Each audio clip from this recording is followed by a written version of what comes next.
Welcome back to another episode of Courtside with Callie Wheeler. And, Coach, it's some games you win, some games you lose, some games you get beat, some games you beat yourself.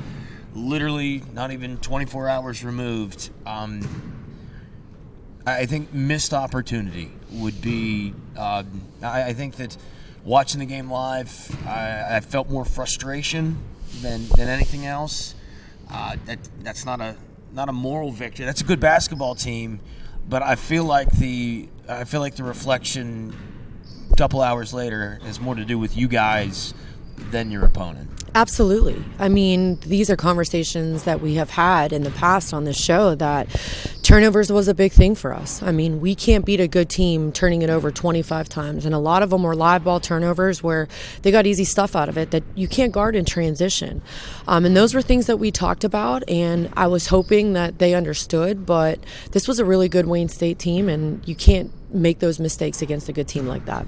And I think the other thing that was so interesting is that there's so many statistical anomalies, for lack of a better term. If I told you yesterday morning you're going to shoot 42%, you'd probably feel pretty good about yourself.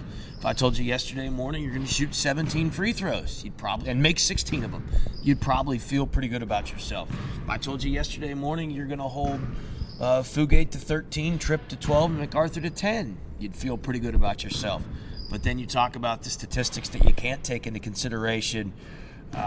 Points in the paint, minus 20, 44-24. Bench points, 29-15 in a 78-67 ball game. And the lion's share of that game is a 2 to 4 possession ball game. I mean, do you have an answer? I think that's what makes basketball so much fun to coach, is that there's so many statistics that you can look at, but some things, number 21 that came off the bench, Ferguson, for them, she came in the game 1 for 6 from 3. And last night she was 3 for 3. Yeah. Like, that's tough. We were playing her as a driver. She hit some big shots, and that's what I love about basketball, is that on any given night, any statistic can come into play for a win. But the one that sticks out for me that, just doesn't sit well with me is the turnovers. Now, if you talk about, and you're making a transition, maybe a poor pun intended, from a transition style to more half court, it feels like you kind of struggle to get into the offense. It's not so much the offense itself, but there's the correlation. You had, in previous games, you only had 1 power outage. Last night you had 2. I think in the second quarter at one point, almost 7 minutes, just 4 points, and you're only losing by 3 at halftime. Right. I think that's what gives me hope, is that if we can figure this offense out, we're going to get Mara Suman back, which she is a true ball handler, point guard. I'm confident that she can control the offense, get us set up in what we're running. I mean, we're asking Morgan Gentile to be a point guard, and I don't think that's her, true position. So I think that's where our struggles are there, is that we have, a freshman in Cassie Potts that she's learning the system. So I think there's hope there. With all that being said, we're still in the game. And if we can control some of those things throughout the game, lack of execution out of timeouts, giving up things from a scouting report standpoint that we knew that they were going to do to us, if we can take some of that stuff away, I still think we can win the game. With that being said, we're still not running our best offense. Courtside, presented by Walker Brothers Chevrolet, serving Northwest PA for more than 100 years. Coach Wheeler, again, this is fresh off of it, but I did want to sort of take a little bit deeper dive. You mentioned the offense. If you make a couple of shots, we're having a different conversation here. You mentioned hope, and I don't know if hope necessarily is the right word, because we'll get to Hope Garrity later. She played really well against off the bench again.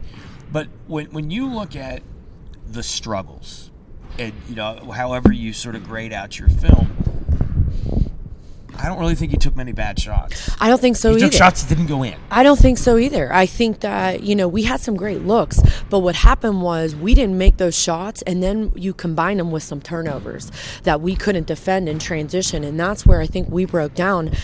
We had a point in the game where we were only down 4 points. We turned it over. We missed an elbow jumper with 23 seconds left on the shot clock, which I wasn't thrilled about, with a long rebound that led into a transition off offense for them, and then we came down, we turned it over again. Like, those are things that we have to clean up within our offense. Now, you've played, 4 games. The compounding of, you miss a shot, you don't get a stop, then a turnover, and in a sequence where, maybe you've played really well for 8 minutes, much like the start of the second half where you had, 4 fouls in less than 90 seconds. Hurt us. Where you just have these sort of short kind of mental lapses that it's I don't want to say a comedy of errors, but they start compounding on one another, and all of a sudden, was a 4-point game, 90 seconds later you're down 13. Mm-hmm. Yep. Have you seen enough film to kind of figure out that's it? You may not necessarily have a solution to the problem, but you can at least identify, where the train sort of goes off the tracks. Because I really feel, in spite of the second quarter, and quite frankly, in spite of the third quarter too, you still had a chance. But how do you fend that off? I think we got to make shots. Haley Sims had some great looks. Those are shots that last year you give her those shots, she's making those shots. Where I think they also made some tough shots against us. Shea Tripp, 23, she had some tough finishes in there, along with some of their guards that they finished. Tough plays around the rim where we didn't. We missed some easy layups, some touch shots around the rim. I wish we would have made, and I think that all adds up. So I think we just got to get in the gym, we got to get reps, and we got to be more consistent and more efficient. Now, you talk about, Lauren Mullen is a shooter who's struggled, honestly, but, you don't want her not to shoot because she's not going to gain the confidence back not making any shots. Absolutely. Jillian seems to be shooting it with, some efficiency and some confidence, but is it as simple as a confidence thing? Because I think, once you see the first one go in, then you sort of, and, is that onus on you to kind of figure, I know I've seen you do it with Jillian. Do you need to start X and O some people up just in hopes of getting them to see one go in?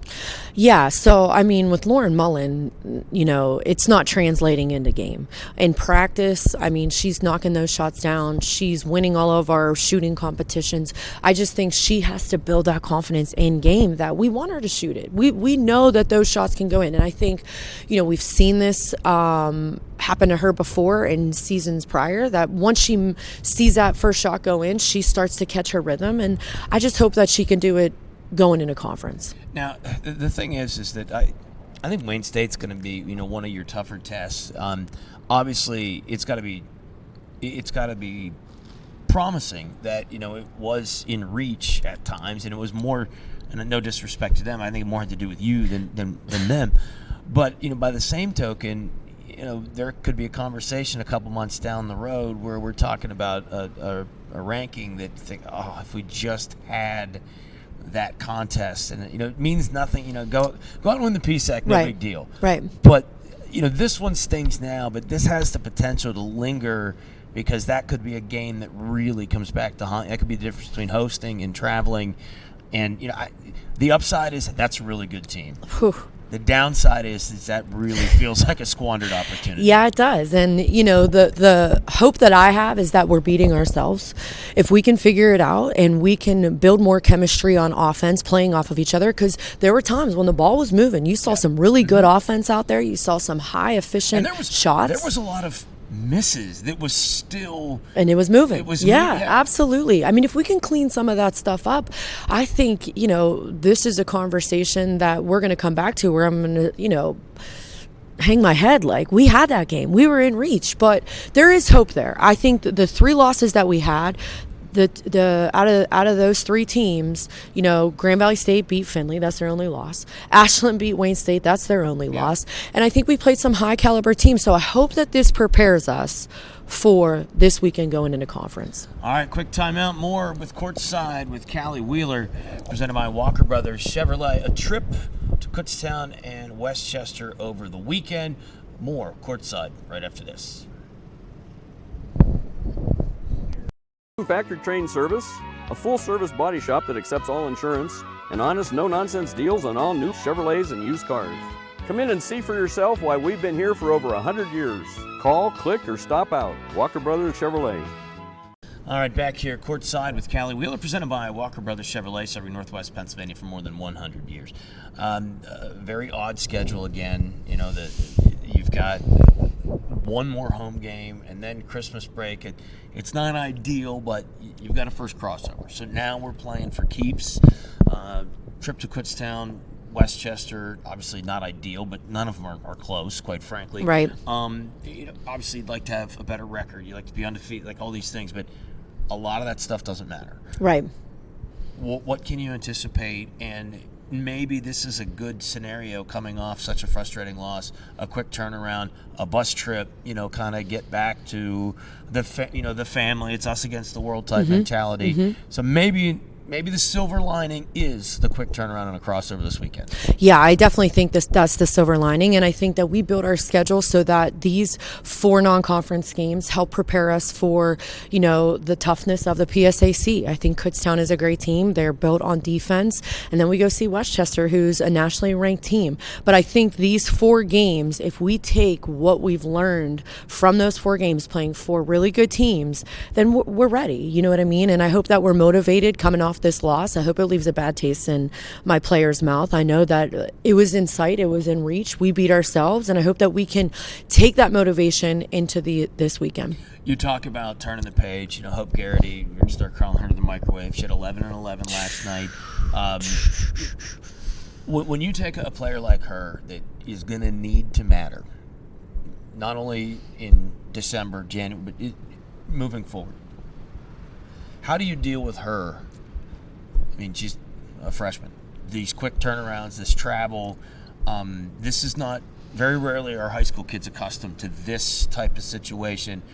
Is this going to be a test for a lot of those youngsters to kind of get acclimated with how the college game works? Absolutely. The one person that I know and that I'm very hopeful that is ready is Hope Garrity.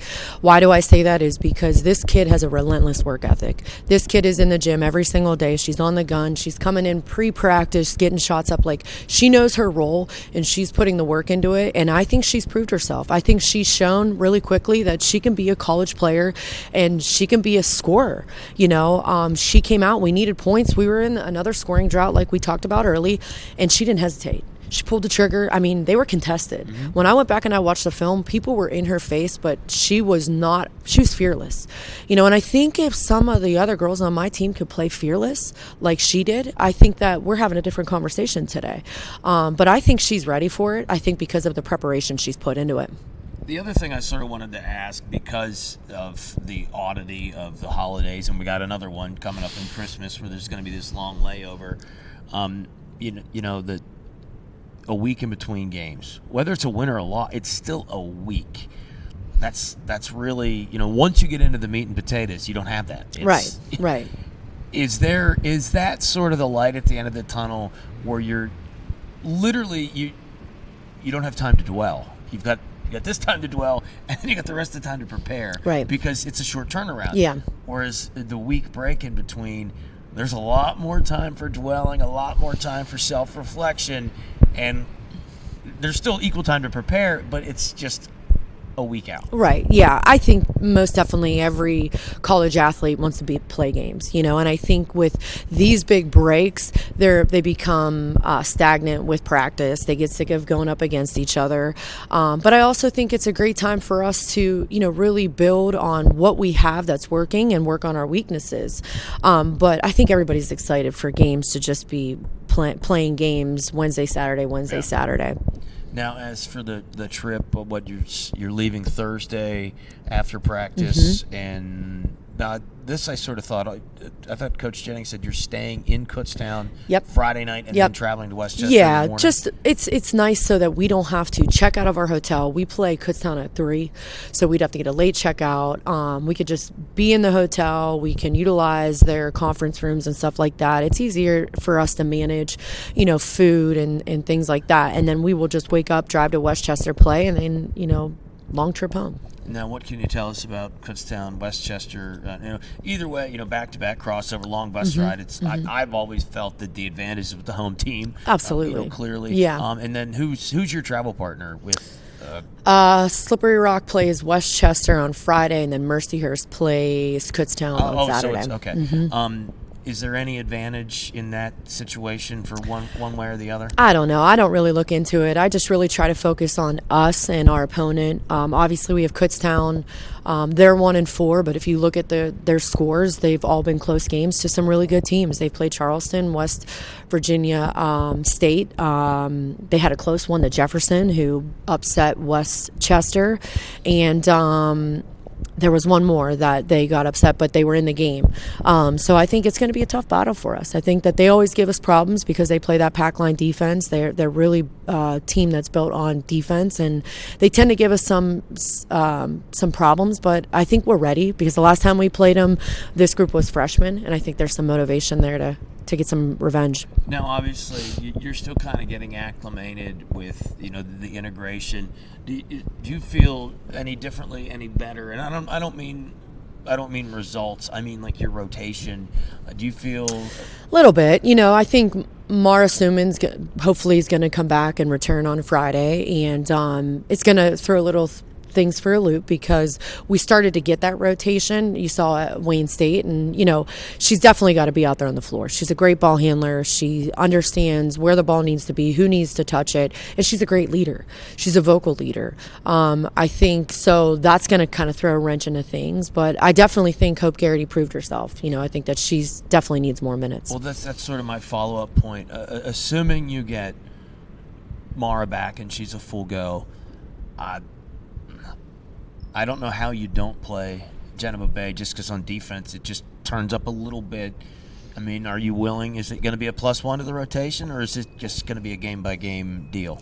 I mean, I think right now we're still trying to figure out who can give us that offensive flow. I think we're doing a good job defensively. I think we're getting stops. I think we're rebounding the ball. We're giving people one chance at a shot and cleaning it up with a defensive rebound. But we're just going through these spells where we can't score the ball. And we've never really had that issue. It's always been, we need to get stops. But our defense is carrying us. And I think Jenna does a great job. She comes off, she sparks us defensively. We dealt with some foul trouble there, so she had to play some minutes in that first half. And I thought she did a great job of locking down, creating some energy off the bench. But I would like for her to be more comfortable in the offense. I think it's the old saying, it's a really hard way to win when you have to make shots to score, right? And it feels like right now you have to make shots to score. How do you fix that? Yeah, I think it's just reps. I think it's kids gaining confidence with getting in the gym, and like I said, some of their play just has to transition into game because they're making those shots in practice. But I also think it's a lot of it is the turnovers. We had great shot attempts, but then we followed it with, we missed a great shot, and then we turned it over, and we gave them a high percentage shot that's hard to defend. We got to take care of it. We got to work for the highest percent shot and, lock down on defense. Courtside with Callie Wheeler, presented by Walker Brothers Chevrolet.